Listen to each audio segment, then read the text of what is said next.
नमस्कार दोस्तों, आज हम आरटी एक्ट की आखिरी क्लास के अंदर हैं, जिसके अंदर हम आरटी एक्ट के अध्याय नंबर 6 और अध्याय नंबर 7 के बारे में बात करने वाले हैं।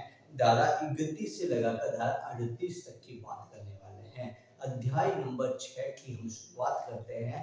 देखते हैं कि अध्याय नंबर 6 आपको क्या कहता है। अध्याय नंबर 6 कहता है बाल अधिकार संरक्षण आयोग की बात करता है। बाल अधिकार संरक्षण के बारे में बात करता है। इसकी धारा नंबर 31 कहती है बाल अधिकार संरक्षण आयोग का गठन किया जाएगा बालकों के अधिकारों का संरक्षण करने के लिए। बालकों के अधिकारों का संरक्षण करने के लिए एक आयोग का गठन किया जाएगा। उस आयोग का नाम होगा बाल अधिकार संरक्षण आयोग। धारा 32 ये कहती है शिकायत का निवारण किया जाएगा। धारा 32 कहती है बालकों की शिकायत का निवारण किया जाएगा। अगर कहीं पर भी बालकों के अधिकारों का हनन हो रहा है, अगर कहीं पर भी बालकों के अधिकारों का हनन हो रहा है, तो ध्यान से सुनना, बालकों के अधिकारों का हनन हो रहा है तो उस दशा में बालकों के अधिकारों का हनन होने की दशा में शिकायत बालक के स्वयं के द्वारा, उसके माता पिता या अभिभावकों के द्वारा, शिक्षक शिक्षिका के द्वारा या समाज के किसी वर्ग विशेष के किसी व्यक्ति के द्वारा की जा सकती है। और सक्षम अधिकारी को शिकायत की जाएगी और सक्षम अधिकारी के द्वारा अगर उचित कार्रवाई नहीं की जाती है तो शिकायत लिखित में, रिटर्न में होगी। शिकायत कैसे होगी? तो शिकायत लिखित में बाल अधिकार संरक्षण आयोग को की जाएगी। आयोग के द्वारा 3 माह के भीतर, कितने माह के भीतर? 3 माह के भीतर शिकायत का निवारण कर दिया जाएगा। कितने माह के भीतर निवारण करेगा? 3 माह के भीतर आयोग के द्वारा शिकायत का निवारण कर दिया जाएगा। कितने माह के भीतर? 3 माह के भीतर आयोग के द्वारा शिकायत का निवारण कर दिया जाएगा। आई होप ये आपको समझ में आ गया होगा। धारा 33 कहती है राष्ट्रीय सलाहकार परिषद। धारा 33 कहती है केंद्र सरकार को शैक्षिक योजना के संदर्भ में परामर्श देने के लिए एक सलाहकार परिषद का गठन किया जाएगा, जिसे राष्ट्रीय सलाहकार परिषद के नाम से जाना जाता है। यह 15 सदस्य होंगे। इस परिषद में 15 सदस्य होंगे। इस परिषद का अध्यक्ष मानव संसाधन विकास मंत्रालय, जिसका वर्तमान में नाम शिक्षा मंत्रालय है, का मंत्री होगा। अर्थात राष्ट्र का शिक्षा मंत्री MHRD का जो मंत्री है, अर्थात मानव संसाधन विकास मंत्रालय का जो मंत्री है वो इसका अध्यक्ष होगा। और MHRD का वर्तमान में नाम आपके शिक्षा मंत्रालय है, अर्थात राष्ट्र का शिक्षा मंत्री आपके राष्ट्रीय सलाहकार परिषद का अध्यक्ष होगा। फिर आता है धारा 34। अब क्या है कि संविधान भी पढ़ाते हैं तो अनुच्छेद आ जाता है कभी कभी, तो इसे माइंड वन करना। धारा 34 आती ही एक्ट 2009 निःशुल्क व अनिवार्य बाल शिक्षा अधिकार अधिनियम 2009 की धारा 34 कहती है, अध्याय 6 की धारा 34 कहती है राज्य सरकार को शैक्षणिक योजना के संबंध में परामर्श देने के लिए परिषद का गठन किया जाएगा, जिसे राज्य सलाहकार परिषद के नाम से जाना जाएगा। इसमें कुल 15 सदस्य होंगे।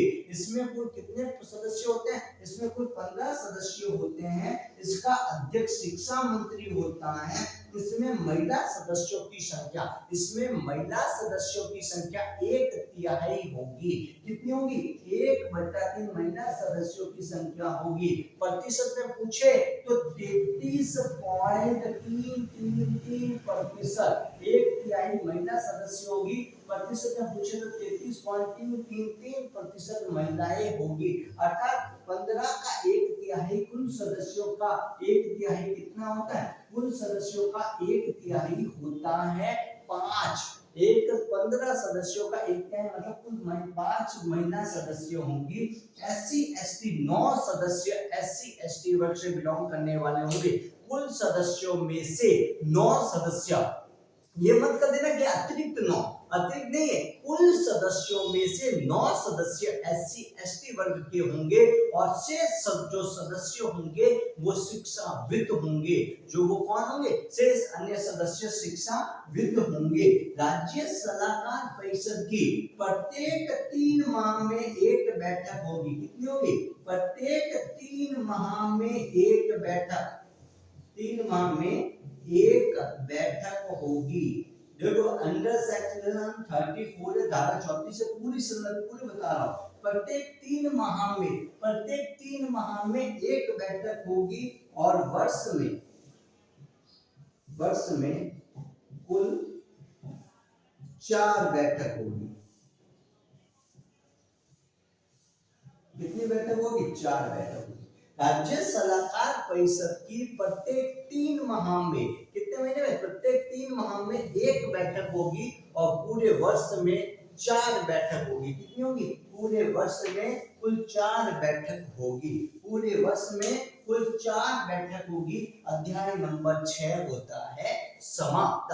अध्याय नंबर 6 कहता बाल अधिकार संरक्षण आयोग होगा, धारा 31 कहती है। और बाल अधिकार संरक्षण आयोग के सामने शिकायत स्वयं बालक, उसके माता पिता, उसके अभिभावक, शिक्षक शिक्षिका या समाज का कोई भी व्यक्ति बालकों के अधिकारों का हनन होते हुए देखता है तो वो शिकायत कर सकता है। और शिकायत का निवारण बाल अधिकार संरक्षण आयोग के द्वारा शिकायत करने की तिथि से 3 माह के भीतर कर दिया जाएगा। केंद्र सरकार को सलाह देने के लिए, कौन सी सरकार को सलाह देने के लिए? केंद्र सरकार को सलाह देने के लिए, केंद्र सरकार को सलाह देने के लिए, केंद्र सरकार को सलाह देने के लिए एक राष्ट्रीय सलाहकार परिषद का गठन किया जाएगा। कुल 15 सदस्य होंगे। MHRD मानव संसाधन विकास मंत्रालय का मंत्री इसका अध्यक्ष होगा। फिर आता है राज्य सरकार को सलाह देने के लिए राज्य सलाहकार परिषद होगी। इसमें कुल 15 सदस्य होंगे। एक अध्यक्ष होगा जो शिक्षा मंत्री होगा। एक महिला सदस्य, 1/3 सदस्य महिला सदस्य होंगी। कुल मिला के 5 महिला सदस्य होंगे। कुल सदस्यों में से 9 सदस्य आपके SC ST से बिलोंग करेंगे और आपके अन्य सदस्य SC ST का मीनिंग अनुसूचित जाति व अनुसूचित जनजाति वर्ग से संबंधित होंगे। और आपके शेष अन्य सदस्य शिक्षाविद होंगे। ये होता है अध्याय नंबर 6 कंप्लीट। और फिर 34 वापस देखो, प्रत्येक 3 माह में एक बैठक और वर्ष में कुल 4 बैठक होगी। 34 बन जाता है ना, 3 बैठक और 4 बैठक, दोनों मिलके क्या बन गए? 34 बन गए। ये तो 34 का हमने डिवीजन किया है। फिर आता है अध्याय नंबर 7, धारा 35 से धारा 38। धारा 35 कहते शैक्षणिक योजना का निर्माण केंद्र सरकार द्वारा किया जाएगा। राष्ट्रीय स्तर पर शैक्षणिक योजना का निर्माण केंद्र सरकार के द्वारा किया जाएगा। धारा 35 ये कहती है। धारा 36 ये कहती है दंड देने से पूर्व सक्षम अधिकारी की अनुमति लेना। किसी भी व्यक्ति को दंड देने से पूर्व सक्षम अधिकारी की अनुमति लेना। और धारा 37 कहती है SMC के द्वारा जो दंड दिया गया है उस दंड को के विरुद्ध न्यायालय में वाद प्रस्तुत नहीं करना। SMC के द्वारा जो दंड दिया गया है, जो आपके ऊपर अपराध का दोषी थे, आपको जो दंड दिया गया है उस दंड के विरुद्ध न्यायालय में परिवाद प्रस्तुत नहीं करना, मतलब केस प्रस्तुत नहीं करना, कोर्ट में जाके अपील नहीं करना। और धारा 38 ये कहती है राज्यों द्वारा केंद्र की योजना का क्रियान्वयन करना। राज्य सरकार के द्वारा जो धारा 35 में केंद्र सरकार ने जो योजना बनाई है उसे राज्य सरकार द्वारा क्रियान्वयन करना। धारा 35 और धारा 38 दोनों इंपॉर्टेंट हैं। धारा 35 ये कहती है शैक्षणिक योजना का निर्माण केंद्र सरकार द्वारा किया जाएगा केंद्र स्तर पर, और राज्यों के द्वारा केंद्र की योजना का क्रियान्वयन धारा 38 में किया जाएगा, 38 में किया जाएगा। ये अध्याय नंबर 7 कंप्लीट होते हैं। यहाँ तक कोई तकलीफ है? कोई तकलीफ नहीं है। हालांकि छोटी छोटी धाराएं की छोटी छोटी बातें थी, एक बार पढ़ने से ही याद हो जाती है। अब मैं आपको इसके बाद में सारी चीजें स्पष्ट कर लेता हूं। अब धारा 35 और धारा 38 क्यों इंपॉर्टेंट है? धारा 35 व धारा 38 के क्रियान्वयन हेतु धारा 35 व धारा 38 38 अंडर सेक्शन 38 के क्रियान्वयन हेतु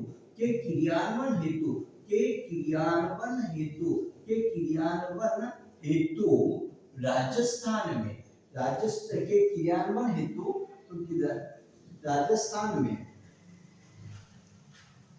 राजस्थान में आरटीई एक्ट 2009 निःशुल्क अनिवार्य शिक्षा अधिनियम 2009 की नियमावली 29 मार्च 2011 को जारी की और 1 अप्रैल 2011 से इसे संपूर्ण राजस्थान में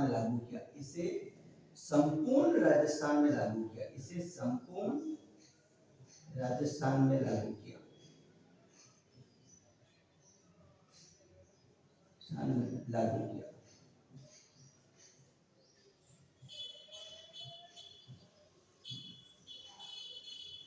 धारा 35 व धारा 38 केंद्र सरकार की योजना का क्रियान्वयन कौन करेगी? राज्य सरकार करेगी। तो राज्य कौन है? राजस्थान है। धारा 35 व 38 का क्रियान्वयन हेतु राजस्थान में आरटीई एक्ट 2009 निःशुल्क अनिवार्य बाल शिक्षा अधिनियम 2009 की नियमावली 29 मार्च 2011 को जारी की गई, जिससे राजस्थान में 1 अप्रैल 2011 को लागू किया। कब लागू किया? 1 अप्रैल 2011 को लागू किया। निःशुल्क अनिवार्य बाल शिक्षा अधिनियम 2009 राजस्थान में 2011 में लागू होता है। इसके तहत एक बात आपको ये क्लियर हो जाती है।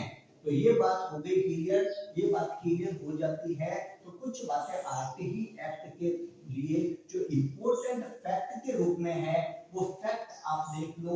महत्वपूर्ण तथ्यों में सबसे पहली बात जो मैं आपको बता रहा हूँ वो निःशुल्क व अनिवार्य बाल शिक्षा अधिनियम 2009 निःशुल्क व अनिवार्य बाल शिक्षा अधिनियम 2009 ये भारत के अंदर कब लागू हुआ? भारत में 1 अप्रैल 2010 को लागू हुआ।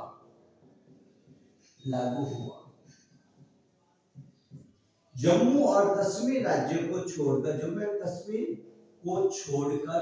संपूर्ण भारत में कौन से भारत में? संपूर्ण भारत में। जम्मू और कश्मीर को छोड़कर संपूर्ण भारत में 1 अप्रैल 2010 को लागू हुआ। जम्मू एंड कश्मीर में 31 अक्टूबर जम्मू और कश्मीर में कब लागू हुआ? जम्मू और कश्मीर में हुआ अक्टूबर 2019 में। अक्टूबर 2019 में लागू हुआ। जम्मू और कश्मीर में अक्टूबर 2019 में लागू हुआ। आरटीई एक्ट 2009 में 7 अध्याय है। पूरे के पूरे 7 अध्याय मैंने बता दिए। 38 धाराएं हैं और एक अनुसूची है। कितनी अनुसूची है? एक अनुसूची। ये सारी बातें मैं आपको बता चुका हूं। अब यहाँ पे आता है राजस्थान में। कहाँ पे आता है? राजस्थान में। वहां पे राजस्थान में आरटीई एक्ट नियमावली के रूप में लागू हुआ। नियमावली के रूप में लागू हुआ।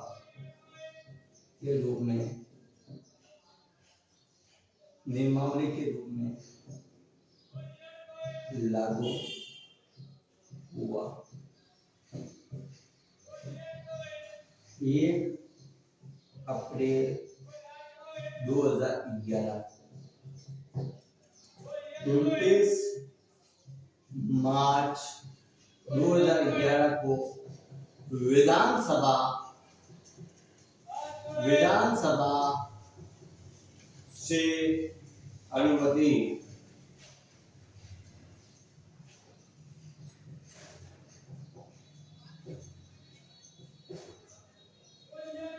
आई बात समझ में। नियमावली के रूप में आरटी एक्ट 2009 राजस्थान में 1 अप्रैल 2011 को लागू होता है, 29 मार्च को ये इसमें मिलती है। तो आरटी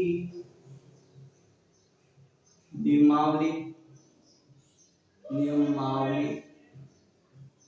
2011, इसमें अध्याय है। कितने अध्याय है इसमें? अध्याय है। कितने अध्याय है? 10 अध्याय है। कितनी धारा है? 29 धारा है। इनको आपको ध्यान में बस इतना सा रखना है। अध्याय 10 है, 79 सेक्शंस है, इसके बारे में आपको ध्यान रखना है। ये आरटी एक्ट के बारे में महत्वपूर्ण जानकारी है जो आपको राजस्थान और इंडिया दोनों को अलग अलग करती है। और जम्मू कश्मीर में अक्टूबर 2019 के अंदर, जम्मू और कश्मीर में पता हुआ अक्टूबर 2019 को लागू हुआ। कब हुआ? अक्टूबर 2019 को लागू हुआ। ये बात आपको ध्यान रखनी है। अब इसका आप चाहो तो स्क्रीनशॉट ले लो और इसको आप चाहो तो याद करना चाहो तो ऐसे याद कर लो, और अपनी नोटबुक में उतारना चाहो तो इसे आप अपनी नोटबुक में भी उतार सकते हो। आई बात समझ में? अब एक बात, आरटी एक्ट 2019 के बारे में 2 महत्वपूर्ण बातें हैं। सबसे पहली है आरटी एक्ट भारत में समावेशी शिक्षा की बात करता है। आरटी एक्ट कौन सी शिक्षा की बात करता है? समावेशी शिक्षा का आधार है। पारंपरिक शिक्षा की बात करता है और ये समावेशी शिक्षा का आधार है। RT act 2009, right to education act 2009, निःशुल्क व अनिवार्य बाल शिक्षा अधिकार अधिनियम 2009 भारत में कौन सी शिक्षा का? समावेशी शिक्षा का आधार है। समावेशी शिक्षा का आधार है। कौन सी शिक्षा का आधार है? समावेशी शिक्षा का आधार है। कौन सी शिक्षा का आधार है? समावेशी शिक्षा का आधार है। पहली बात ये। दूसरी बात ये, सबसे बड़ी कमी आरटी एक्ट 2009 की, आरटी एक्ट 2009 निःशुल्क व अनिवार्य बाल शिक्षा अधिकार अधिनियम 2009 की सबसे बड़ी कमी